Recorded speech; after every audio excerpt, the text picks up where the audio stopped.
Hello,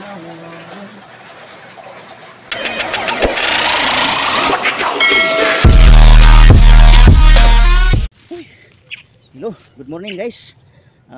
Nandito ako ngayon na grass cutter kasi ang taas ng mga damo. So itong kalamansi ko maraming bunga. Manguha tayo.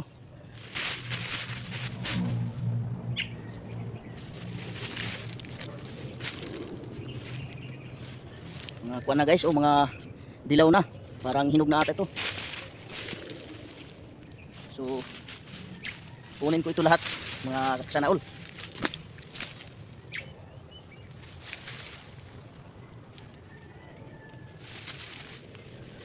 Siya nga pala mga kasanaol, ipapakita ko sa inyo yung grass cutter ko na sa loob. Ayun oh, yung grass cutter ko ngayon umaga ito. Tapos doon sa may malapit sa father, yun mayroon pa pero konti na lang. Ayun oh, konti na lang.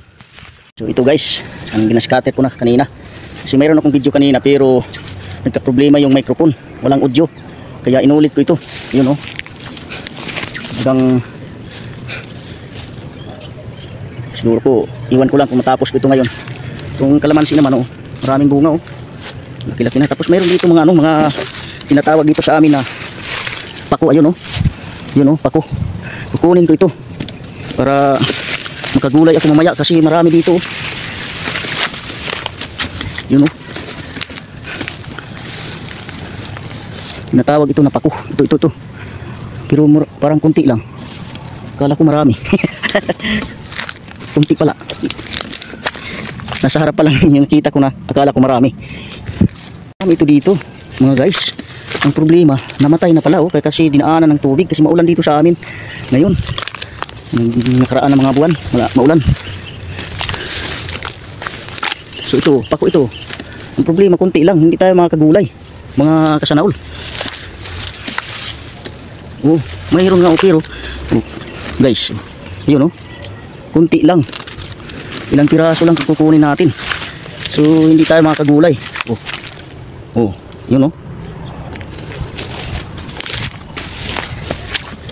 mayroon pa dito pero kunti lang. Oh, mayroon din. Ayun. So hindi tayo magugulay kasi kunti lang.